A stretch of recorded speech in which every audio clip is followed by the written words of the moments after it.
নেতাকর্মীরা জাল ভোট দিতে থাকলে তাদেরকে আটক করা হলে জামায়াতের এজেন্টদের উপর সংঘবদ্ধ হামলা চালায়। জামায়াতের এজেন্ট তাজুল ইসলামকে ব্যাপক মারধর করে মারাত্মকভাবে আহত ও জখম করে। ঝিনাইগাতী উপজেলা কাংসা ইউনিয়নের গান্ধীগাঁও সরকারি প্রাথমিক বিদ্যালয় কেন্দ্রে ঝিনাইগাতী উপজেলা ছাত্রদলের সভাপতি শহীদ মাওলানা রেজাউল করিম হত্যা মামলার আসামি আরেফিন সোহাগ সহ কয়েকজন বিএনপি নেতার নেতৃত্বে জাল ভোট প্রদান ও প্রকাশ্যে সিল মারা হয়।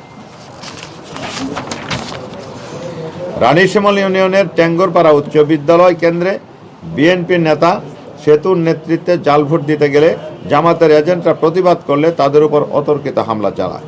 শালমারা সরকারি প্রাথমিক বিদ্যালয় কেন্দ্রে বিএনপির লোকজন অপ্রাপ্ত বয়স্কদের দিয়ে জাল ভোট দেওয়ার সময় জামাতের এজেন্টরা প্রিসাইডিং অফিসার ও পুলিশ প্রশাসনের কাছে প্রতিবাদ ও অভিযোগ করেও কোনো প্রতিকার পায়নি, বরং তাদেরকে ছেড়ে দেওয়া হয়।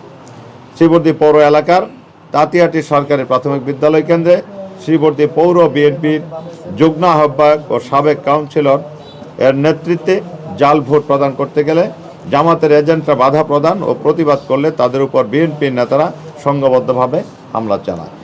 প্রিয় সাংবাদিক ভাই ও বন্ধুগণ, এমন পরিস্থিতিতে নির্বাচন সুষ্ঠু হবে না, এটি আপনারাও দেখেছেন, আমিও দেখেছি, আমাদের নেতাকর্মীও দেখেছে, জনগণ দেখেছে, ভোটাররাও দেখেছে। এরকম পরিস্থিতিতে আমি নির্বাচনকে বয়কট করলাম এবং নির্বাচনকে বর্জন করলাম।